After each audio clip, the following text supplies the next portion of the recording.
Anda masih mendengarkan Morning Traffic, ada Raka Susanto.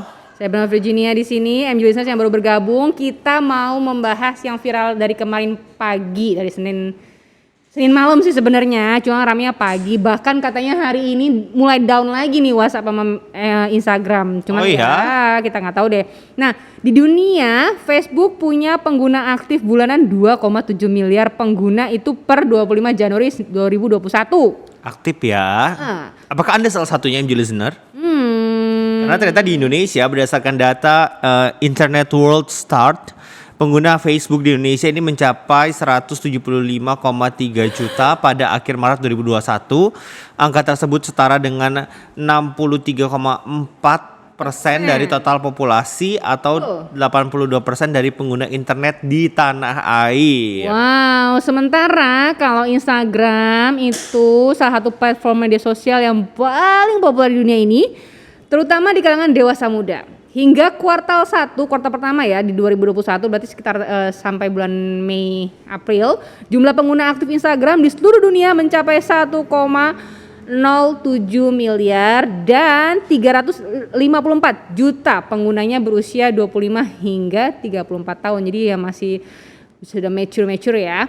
Nah, di Indonesia pengguna Instagram hingga Juli itu ada 91,7 pengguna, yang terbesar di kelompok usia 18 hingga 24 tahun. Kalau 91% ini mungkin nggak sih mereka pakai Facebook juga, Raka? Mungkin lah Yang 91,77 juta pengguna ini ya? Yang Instagram. Ya mungkin, karena rata-rata mungkin di Indonesia semua orang tuh ada ini ya, sensasi FOMO. Jadi kalau lagi ngetrend salah satu media sosial, kayaknya kita harus punya dan kita harus bikin dan kita harus eksis di media sosial itu sendiri. Tapi dikutip dari akun resmi WhatsApp dan Twitter pada Kamis 25 Februari 2021, WhatsApp ini mengatakan kini sudah melayani lebih dari 2 miliar pengguna aktif bulanan. Dengan jumlah pengguna sebanyak itu ada 100 miliar pesan dan 1 miliar panggilan yang dilakukan setiap hari dari aplikasi ini. Tapi kalau kita melihat dari 3 aplikasi ini ya, Prima punya semua? Iya. Prima menjadi pengguna aktif semua? Enggak juga sih, kadang kita jadi pasif cuma melihat doang karena kesibukan ya, jadi cuma cek ombak gitu loh Kak, ada apa sih, udah gitu doang. Kalau saya cenderung paling aktif di WhatsApp ya, karena kan ini memang jejaring untuk chat juga ya. Tapi kalau kayak Facebook dan Instagram justru malah mulai agak pasif ya kalau aku ya. Ada yang ingin saya uninstall karena saya merasa kayaknya udah nggak perlu selain jejaring pertemanan. Tapi akhirnya bisa saya pakai karena ada banyak keperluan yang lebih sifatnya bisnis dibandingkan sekedar eksis gitu ya. Betul. Tapi untuk membahas tentang bagaimana media sosial dan lain sebagainya, ini kita sudah terhubung dengan pakar media sosial. Oh, putus. Ini nanti kita akan berbicara dengan Enda Nasution yang merupakan pakar media sosial untuk melihat bagaimana sih sebenarnya tren media sosial ini dan ketika misalnya kemarin sempat terjadi sistem down, ini sebenarnya pihak mana saja yang justru diuntungkan. Bukan dirugikan, diuntungkan gitu kan. Diuntungkan. Kalau saya merasa rugi kan jadi nggak eksis, nggak bohong bercanda. Tapi kayak apapun itu sebenarnya MJ Listener gimana sih pandangan MJ Listener tentang media sosial? Bisa komen di kita loh. Iya bisa komen. Itu caranya ya tadi kan bisa dengan SMS ataupun telepon. SMS-nya sendiri tinggal kontak di 081193629999 atau telepon di 021583992122. Atau kita ke Instagram aja, MG Radio Network, DM ya. Nah, sudah tersambung ada Enda Nasution, pakar media sosial. Selamat pagi Mas Enda. Selamat pagi. Pagi, Mas Enda sehat-sehat ya. Alhamdulillah, sehat-sehat semua di sana juga ya. Iya, Mas Enda, kemarin sempat ngalamin dong pasti ketika Instagram, Facebook, sama WhatsApp down. Iya, tapi untungnya kan kemarin hari malam ya mulainya kalau di Indonesia kan. Iya, Senin malam ya. Bingung pagi-pagi aku lihat WhatsApp kok nggak banyak message.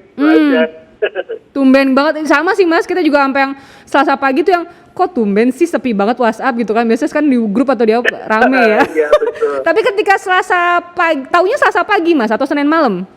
Kalau itu saya pagi, kebetulan malamnya tidur agak cepat karena paginya kebetulan paginya bangun subuh karena saya kebetulan ada rencana keluar kota kemarin, jadi langsung tahu gitu. Nah, ketika tahu Instagram, Facebook, pokoknya trio ini down, gimana Mas reaksinya? Yang pertama sih ini ya, saya kepikiran tuh kalau misalnya sampai seharian mati terus, banyak yang terbengkalai ya, kegiatan pekerjaan juga, karena WhatsApp kan kita gunain buat bekerja ya. Terus mungkin yang jualan di Instagram, di Facebook juga pasti terganggu gitu kan. Jadi begitu sudah sangat tergantungnya kita dengan aplikasi-aplikasi ini. Iya. Tapi yang kedua juga saya berpikir positif, ini mungkin kesempatan juga ya, artinya kalaupun nggak usah pakai semua aplikasi itu, mungkin kita tetap bisa punya kehidupan yang normal juga kayaknya sih gitu ya. Siapa tahu lebih sehat gitu. Bisa jadi liburan sehari sih kayaknya menarik juga gitu dicoba gitu. Jadi ya ambil positifnya aja kemarin sih. Atau udah lupa caranya nelpon orang gitu ya Mas ya? Gara-gara sering WhatsApp. SMS yang lupa. Iya, SMS ya. Oke, Mas, ketika Twitter, Telegram, terus WA ini tiba-tiba down gitu kan, atau susah diakses, ada nggak sih pihak yang diuntungkan sebenarnya? Twitter sama Telegram nggak down loh kemarin, yang WhatsApp, Facebook sama Instagram aja. Oh sorry. Twitter sama Telegram. Iya sorry ya maaf. Ketika maksud saya salah ngomong Mas. Ketika IG, WA dan Facebook ini down, Twitter sama Telegram kan jadi ramai nih dipakai, betul. ya kan? Apakah ini menjadi keuntungannya bergeser gitu kan, atau bagaimana Mas? Kalau ngelihat fenomena kemarin itu? Saya rasa sih, saya nggak punya datanya sih ya. Tapi kemarin memang langsung backup plan-nya kan kita akhirnya pakai aplikasi yang lain, salah satunya Telegram tuh. Jadi ada teman-teman saya juga yang pada install lagi ya, sebelumnya udah pernah punya, kemudian install lagi. Tapi karena kemudian nggak lama, ya bisa dibilang lumayan lama ya kemarin down-nya, tapi pada saat kita aktif sudah operational lagi, jadinya kan langsung pada balik lagi juga, pakai WhatsApp lagi, pakai Instagram lagi, pakai Facebook lagi. Jadi kemarin menurut saya sih nggak ada terlalu banyak pihak lain yang diuntungkan ya sebenarnya, karena peristiwanya nggak pada saat jam dimana kita aktif gitu. Tapi meskipun sebentar itu, ini diklaim miliaran loh Mas ruginya si FB ini. Karena kan yang lebih miliaran yang jualan di negara lain ya. Jadi kayak iklan di Facebook pada saat di Amerika kan itu jam produktif ya. Jadi berarti kan dari jam 11 jam sampai jam 6 malam kan itu kan. Artinya kan pada saat yang sama Facebook penghasilannya dari iklan nggak bisa muncul. Lalu kemudian yang jualan juga nggak jualan, ya artinya kerugian itu dihitung dari situ. Tapi kalau kita bahas salah satu hal yang cukup menarik adalah kemarin juga ada isu kebocoran data. Sejauh ini sendiri sebenarnya apakah ini memang dimungkinkan dan apakah keamanan data kita terjamin sebenarnya Mas? Kalau dimungkinkan ya mungkin aja ya sebenarnya, dan kalau yang kita tahu kan sebenarnya bahkan banyak aplikasi di Indonesia yang mengalami bocoran juga gitu ya, diakui atau tidak diakui. Yang membedakan sebenarnya adalah kalau di luar negeri itu sudah ada sanksi hukumnya, kerugian dianggapnya, tapi di Indonesia ini kita belum nih, karena kita masih membahas RUU-nya ya, jadi ada Undang-Undang Perlindungan Data Pribadi, sehingga kalaupun ada kebocoran data di Indonesia, perusahaan yang misalnya datanya bocor itu mungkin dia mengalami kerugian secara brand atau reputasi gitu ya, tapi tidak ada sanksi secara hukum gitu. Nah jadi kalau pertanyaannya apakah mungkin, nah pada cara melindunginya sebenarnya secara pribadi kita bisa melindungi data pribadi kita tentu ya, bagi hati-hati dalam membagikan. Tapi secara kolektif ya perusahaan-perusahaan atau pihak-pihak yang mengumpulkan data ini yang harus lebih punya awareness tentang security gitu. Mas Hendra, saya ingin lebih jauh membahas tentang keamanan data.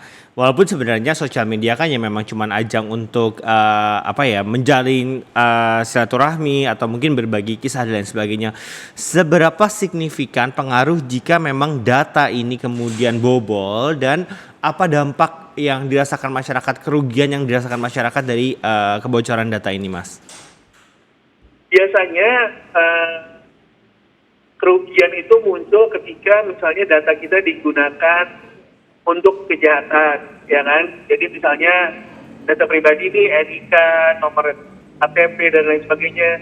Sekarang kan kita agak free untuk kita bagikan karena kita berharap ada keuntungan ya, entah itu dapat pinjaman atau untuk investasi dan lain sebagainya. Nah, kalau bocor data pribadi kita, tentu orang bisa berpura-pura jadi diri kita misalnya, lalu kemudian mengambil pinjaman atas nama diri kita dan lain sebagainya.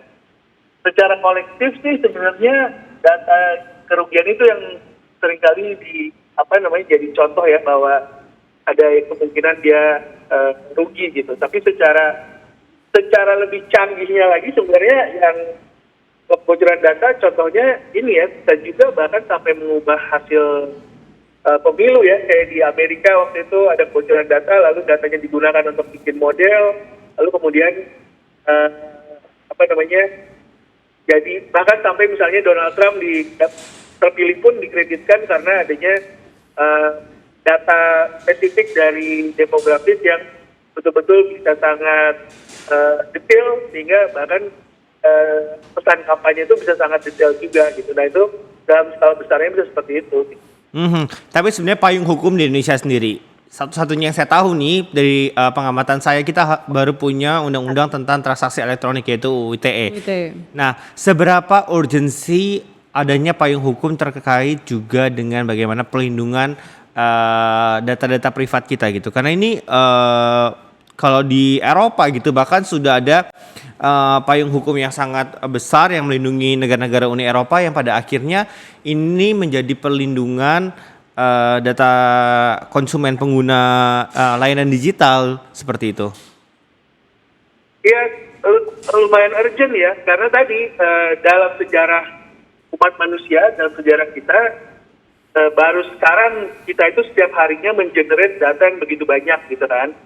Apa yang kita browse, apa yang kita lihat di sosial media, apa yang kita masukkan ke shopping cart kita di e-commerce.